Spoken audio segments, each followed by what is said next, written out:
మన రక్షకుడైన మన ప్రభు అయిన యేసుక్రీస్తు నామములో మీ అందరికీ కూడా హృదయకాల శుభములు తెలియజేస్తాడు. దేవుని మహాకృపను బట్టి మరొక దినము చూసే ధన్యత దేవుడు తన కృప చేత మనకు అనుగ్రహించి మనల్ని సజీవు లెక్కలు పెట్టిన దేవాది దేవుడైన మన ప్రభు అయిన యేసుక్రీస్తుకు కృతజ్ఞతాస్తుతులు చెల్లిస్తా ఉన్నాడు. ప్రియ దేవుని సంగమా, దేవుని ప్రజలరా, ఈ ఉపవాస దినంలో మనం ఉంటుండగా మరి యేసు ప్రభు ఆ శిలువ మరణానికి సమీపించిన సమయంలో మరి యేసు ప్రభుని పట్టుకొని వెళ్ళిన తర్వాత మరి యేసు ప్రభుని ఒక ప్రశ్న ఇస్తా ఉన్నాడు. ఆ ప్రశ్న గురించి హృదయకాలము వాక్యము ద్వారా మనం అందరము తెలుసుకుందాము. యోహాను సువార్త 18వ అధ్యాయం 12వ వచనం నుంచి 24వ వచనం వరకున్న వాక్య భాగాన్ని ధ్యానించుకుందాము. 12వ వచనం ప్రారంభం నుంచి. అంతటా సైనికులు సవాధిపతిని యూదులను బంటి రౌతులను యేసుని పట్టుకొని ఆయనని బంధించి మొదట అన్నా యొద్దకు ఆయనని తీసుకొని పోయిరి. దేవుని సంగమా, ప్రభు దేవుని ప్రజలరా, యేసు ప్రభు జీవిస్తున్న కాలంలో ఆ చివరి దినాలలో యేసు ప్రభుని పట్టుకొని మరి యేసు ప్రభుని మొదటగా అన్నా యొద్దకు తీసుకొని వచ్చి ఉన్నారనే మాట ఇక్కడ రాయబడి ఉన్నది. ప్రియ దేవుని సంగమా, దేవుని ప్రజలరా, మనం చూసినట్టయితే మరి బండి రౌతులు వాళ్ళు అలాగే చూసినట్టయితే యేసుని పట్టుకొని ఆయనను బంధించి మొదట అన్నా యొద్దకు తీసుకొని పోయి అతడు ఆ సంవత్సరము ప్రధాన యాజకుడు కైపాకు మామగా ఉండెను.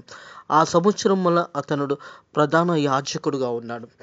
యేసు ప్రభుని మొట్టమొదటిగా పట్టుకొని మరి అన్నా యొద్దకు తీసుకొచ్చినట్టుగా చూస్తూ ఉన్నాము. ప్రియ దేవుని సంగమా, దేవుని ప్రజలరా, యేసు ప్రభుని పట్టుకున్న సమయంలో మరి ఇస్కరియోతు యూదా కూడా అక్కడే ఉన్నాడు అనే సత్యాన్ని జ్ఞాపకం చేసుకోవాలి. మనం చూసినట్టయితే యోహాను సువార్త 18వ అధ్యాయము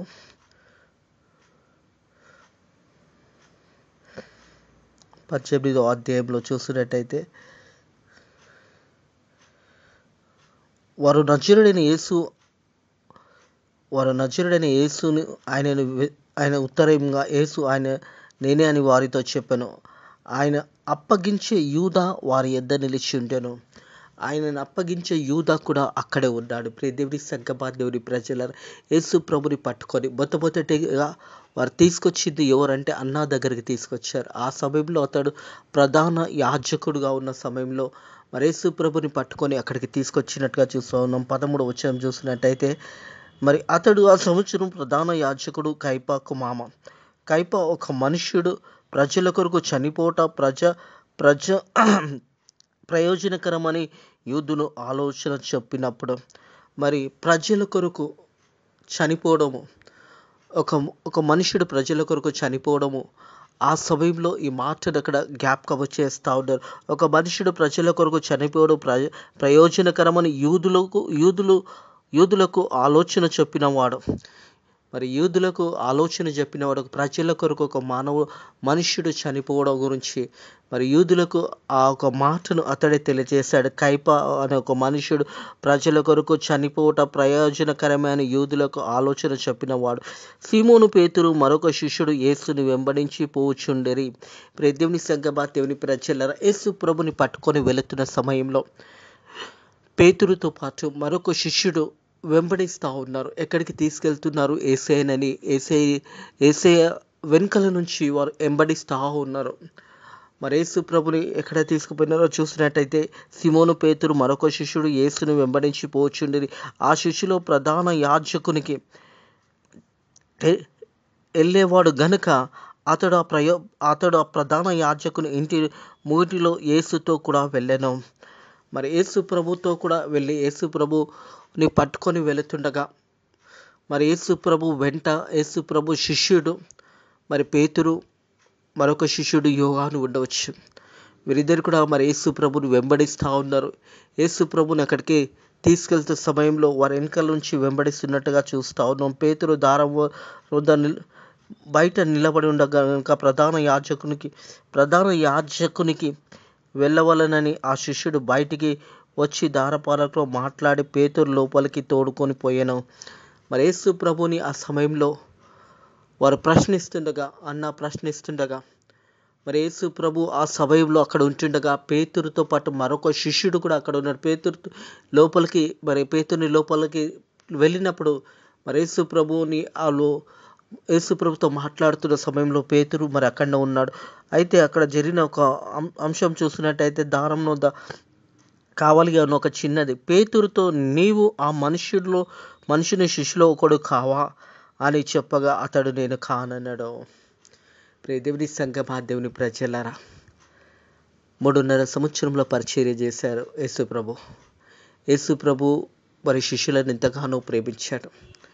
ఒక ప్రశ్న వేసింది. యేసు ప్రభు శిష్యుల్లో నువ్వు ఒక శిష్యుడు కదా అని అడిగినప్పుడు పేతురు అబద్ధం చెప్పాడు. నేను కాను అనే మాట అక్కడ చెప్పి ఉన్నాడు. దేవుని సంఘమా, దేవుని ప్రజలరా, చాలా సందర్భంలో మన ఆత్మీయ జీవితంలో కూడా మనం క్రైస్తవుగా చెప్పుకోవడానికి కూడా కొన్ని సందర్భంలో వెనకడుగు వేసేవారుగా ఉంటాము.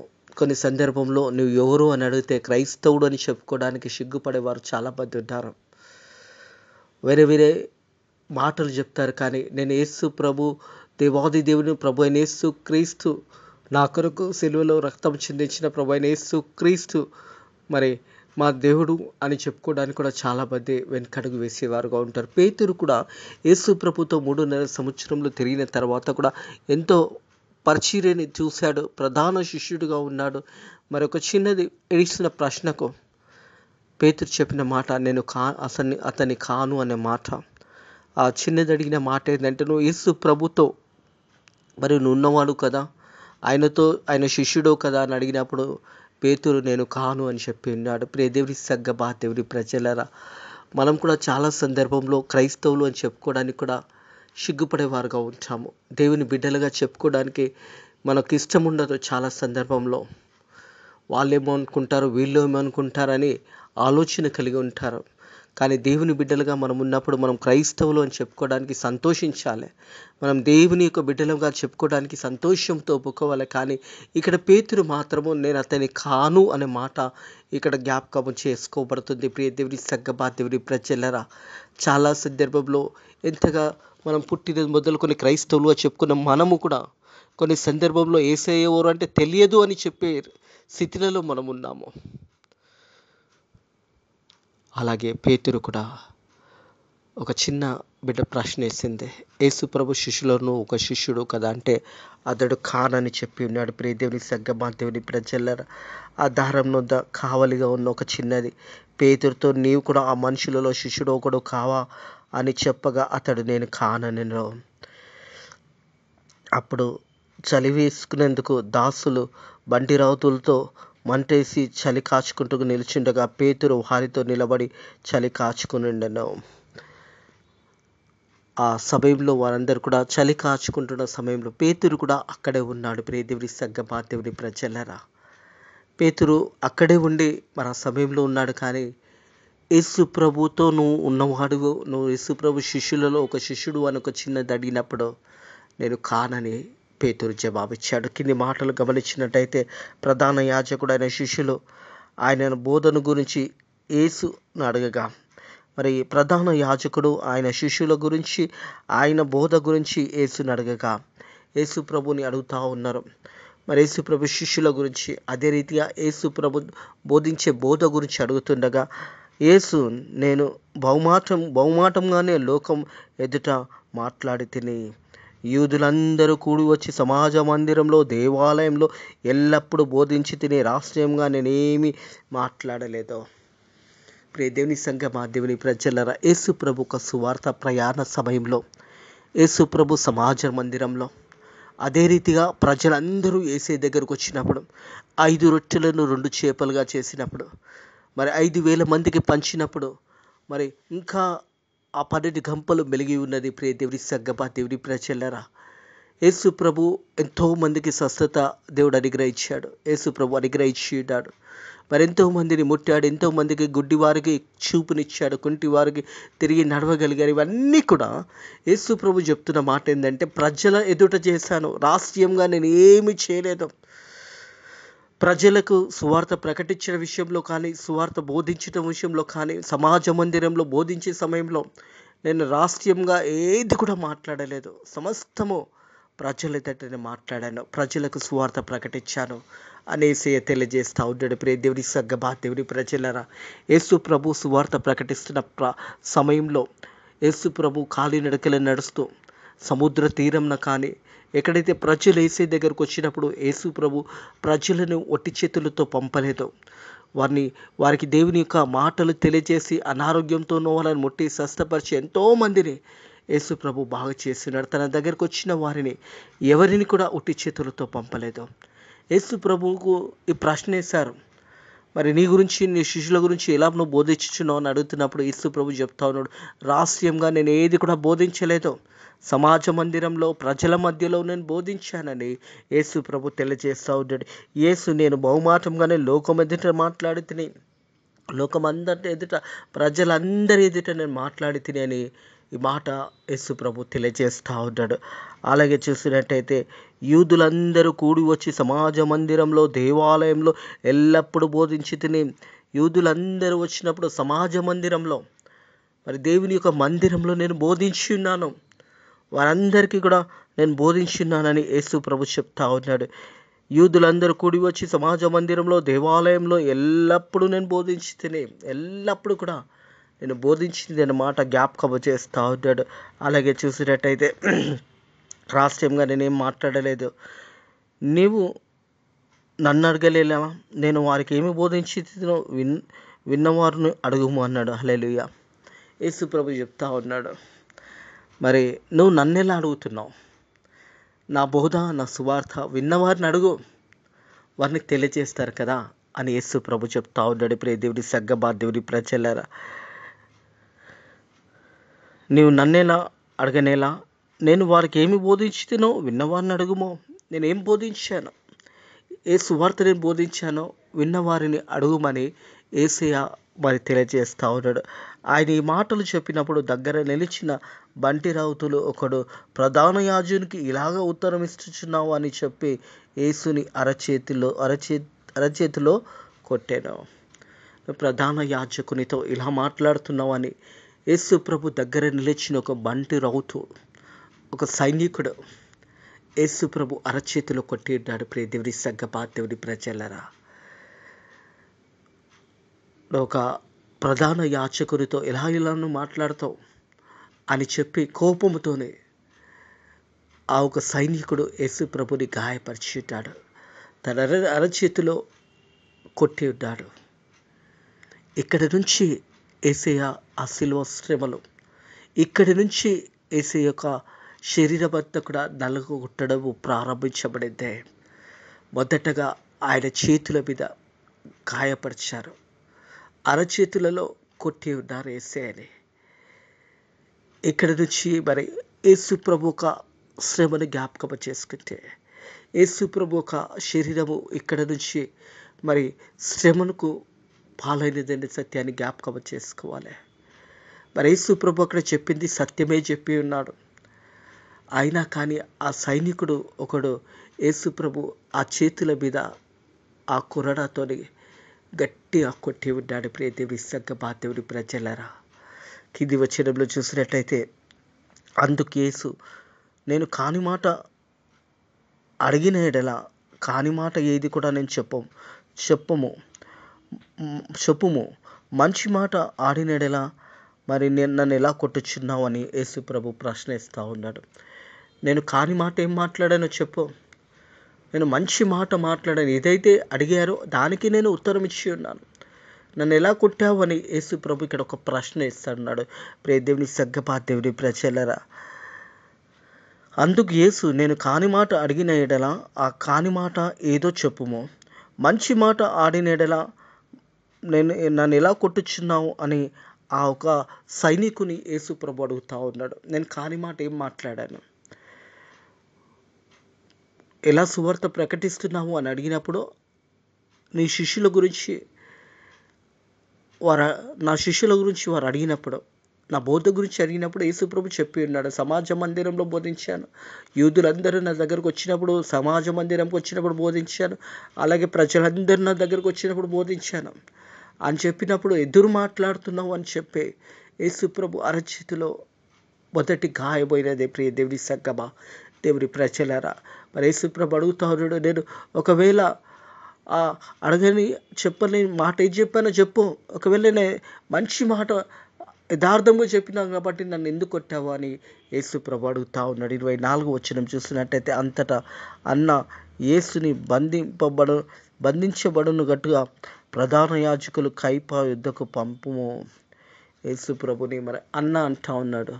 ప్రధాన యాజకులైన కైఫా యుద్ధకు పంపమనేసే దేవుని సంఘమా, దేవుని ప్రజలరా, యేసు ప్రభు జీవిస్తున్న కాలంలో ఆ శిలువ ప్రయాణానికి మొదటి ఈ యొక్క దెబ్బ యేసు ప్రభు సువార్త గురించి తెలియచేసి మరి అడిగాడు, నన్ను ఎలా అడుగుతున్నావు? విన్నవారిని అడగండి, సువార్త విన్నవారిని అడగండి, నా దగ్గరికి వచ్చిన వారిని అడిగితే వారు చెప్తారు కదా అని అడిగినప్పుడు ఆ సైనికుడు మరి అరచేతిలో యేసు ప్రభుని ఆ కొరడాతో కొట్టి ఉన్నాడు. దేవుడి సంఘమా, దేవుడి ప్రజలరా, ఆ సమయంలో తిరిగి అన్యాయం చేస్తున్నాడంటే మరి ప్రధాన యాజకుడైన కైఫా వద్దకు పంపెను. అక్కడ నుంచి మరి యేసు ప్రభుని కైఫా వద్దకు పంపబడెను. దేవుని సంఘమా, దేవుని ప్రజలరా, యేసు ప్రభు మన నిత్యము, మన పాపంలో నిత్యము ఆ కల్వరి శిలువలో ఆ శ్రమలన్నీ అనుభవించాడు. ఇక్కడ నుంచి మనం చూసినట్టయితే మొదటి దెబ్బ అరచేతిలో కొట్టబడినది మొదలుకొని తర్వాత మనం సన్నివేశాలన్నీ కూడా జ్ఞాపకం చేసుకున్నట్టయితే ఆ శరీరం అంతా కూడా నలుగగొట్టబడి ఉన్నది అనే సత్యాన్ని జ్ఞాపకం చేయబడుతుంది. ఒక మాట గమనించినట్టయితే యెషయా గ్రంథము 53వ అధ్యాయము అతడు దౌర్జన్యం నుండి 53వ అధ్యాయం 7వ వచనము, అతడు దౌర్జన్యం నొందెను, బంధింపబడెను, అతడు నోరు తెరవలేదు, వధుకు తేబడిన గొర్రెపిల్లల బొచ్చు కుత్తరించిన అది గొర్రె మౌనంగా ఉండునట్టు ఆయన నోరు తెరవలేదు. ఎప్పుడైతే యేసు ప్రభుని బంధించబడిన తర్వాత యేసు ప్రభుని మొదట అన్నా దగ్గరికి తీసుకొచ్చిన తర్వాత అక్కడి నుంచి యేసు ప్రభు ఎలా ఉన్నాడంటే వధుకు తేబడిన గొర్రెపిల్లలా ఉన్నాడు. దేవుని సంఘమా, దేవుని ప్రజలరా, మన అందరి నిత్యము యేసు ప్రభు అతడు దౌర్జన్యం నొందెను. యేసు ప్రభు మరి ఆ సమయంలో దౌర్జన్యంగా అతన్ని కొట్టి ఉన్నారు. బంధింపబడిన అతడు నోరు తెరవలేదు. ఆ సమయంలో యేసు ప్రభు మౌనంగా ఉన్నాడు. ఆ తర్వాత కింది సన్నివేశాలు చూసినప్పుడు యేసు ప్రభు మన అందరి నిత్యము ఆ బాధ భరించి ఉన్నాడు. వధుకు తేబడిన గొర్రెపిల్లలాగా బొచ్చు కత్తిరించే వాని ఎదుట గొర్రెగా మౌనంగా ఉండునట్టు అతడు నోరు తెరవలేదు. యేసు ప్రభు ఆ సమయంలో నోరు తెరవలేదు. దేవుడి సంఘమా, దేవుడి ప్రజలరా, ఎందు నిత్యం అంటే మన అందరి నిత్యము, మన అందరి వెల అన్నది ఆనాడే ప్రభు అయిన యేసుక్రీస్తు మన వెల చెల్లించాడు. మనం చూసాము యోహాను సువార్త 17వ అధ్యాయంలో ఫ్యూచర్ బిలీవర్స్ గురించి కూడా ప్రార్థన చేశాడు. For Jesus pray for the future believers. మన అందరి నిత్యము ప్రార్థన చేశాడు. మన అందరి నిత్యము మౌనంగా ఉన్నాడు. మన అందరి నిత్యము ఆ శరీరం నలుగగొట్టబడి ఉన్నదే. ఆ శరీరం అంతా కూడా అరచేతిలో మొదటి దెబ్బ మొదలుకొని ఆ శిల్వ ప్రయాణం ముగించేంత వరకు శరీరం అంతా కూడా రక్తము ముద్దగా మారిపోయినదే. నీవు నేను చేసిన పాపముల గురించి ఈనాడు కూడా మరలా యేసయ్యని సిలువ వెక్కిస్తూ ఉన్నాము. మరలా మనం పాపం చేస్తూ మరలా మన జీవితాలలో భయంకరమైన పాపులుగా మనం మారిపోతూ మరలా యేసయ్యని సిలువ వెక్కిస్తున్నామనే సత్యాన్ని జ్ఞాపకం చేసుకోవాలని ప్రభు పేరట తెలియజేస్తూ ఉంటారు. నువ్వు మా పాపం చేసినప్పుడల్లా యేసయ్యని గాయపరుస్తున్నాము. మనం పాపంలో బ్రతికినంత కాలము యేసయ్యని మనం గాయాలతో బాధపరుస్తున్నామనే సత్యాన్ని జ్ఞాపకం చేసుకోవాలని ప్రభు పేరట తెలియజేస్తూ ఉంటాను. మన పాపము జోలికి పోకుండా ఈ 40 దినాలు ఉపవాస దినాలు ఎందుకంటే మనల్ని మనం సరిదిద్దుకోవడానికి, మనల్ని మనం కాపాడుకోవడానికి, మనల్ని మనం రక్షణ మార్గంలో నడిపించుకోవడానికి, మనము ఆ పాపము ఆ రోత జీవితాన్ని వదిలేసుకోవడానికి దేవుడి మంచి సమయాన్ని మనకిచ్చిన్నాడు.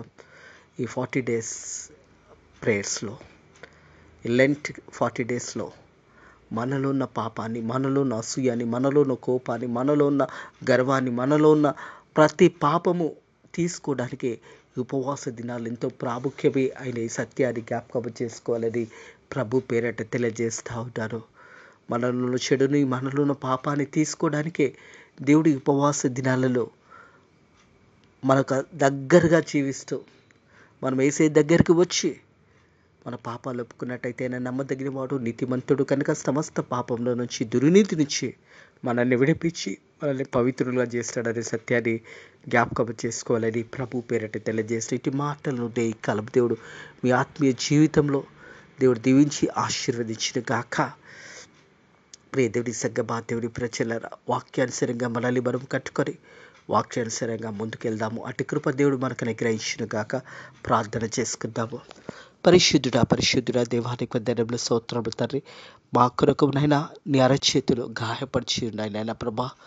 నైనా అది మొదలుకొని నైనా ప్రభా ఈ శిల్వ ప్రయాణానికి నైనా నీ శరీరం అంతా కూడా మా నిత్యము నలుగగొట్టబడి ఉన్నది తండ్రి. ఈరోజు కూడా మా కొరకు తండ్రి కుడి పార్శ్వంలో కూర్చొని మా కొరకు విజ్ఞాపనం చేసిన దేవా నీకు వందనములు, స్తోత్రములు చెల్లిస్తున్నారు తండ్రి ప్రభా. వాక్య బిడ్డలు కూడా ప్రతి ఒక్కరూ వారి జీవితాలు కట్టుకొని తండ్రి ప్రభా, మరి ఆనాడు పేతురు తండ్రి ప్రభా అక్కడ నిలిచి ఉండి ప్రభా ఒక చిన్నది ప్రశ్న వేసింది, ఆయనతో పాటు నువ్వు ఉన్నావా అంటే ఆయన పేతురు అన్నాడు ఆ సమయంలో, నేను లేను అని చెప్పి ఉన్నాడు. ప్రియ ఆ సమయంలో యేసయ్యా మేము కూడా తండ్రి నీ గురించి సాక్షులుగా చెప్పవలసి వచ్చినప్పుడు, నిలబడవలసి వచ్చినప్పుడు ధైర్యంగా నాయన ప్రభా, మరి ఆనాడు పేతురు తెలియదని చెప్పాడు తండ్రి. మేము ఈనాడు కూడా అనేక మంది యేసయ్య ఎవరు అంటే తెలియదు అని క్రైస్తవులు ఎంతోమంది చెప్తున్న సమయంలో నాయన ప్రభా నిజమైన సాక్ష్యం కలిగి మేము దేవుని బిడ్డలము, యేసయ్య బిడ్డలమని చెప్పుకోవడానికి నైనా మాకు నువ్వు ఇచ్చిన ఒక నిరీక్షణను బట్టి, నువ్వు మాకు ఇచ్చిన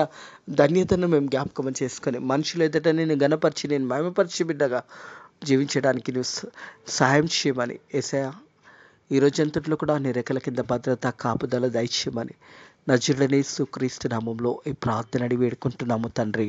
ఆమేన్. మన రక్షకుడైన మన ప్రభువైన యేసుక్రీస్తు యొక్క కృప, సమాధానము, నెమ్మది ఇప్పుడు ఎల్లప్పుడూ సదాకాలము మనకు మన కుటుంబములకు తోడై నీడయుడును గాక. ఆమేన్.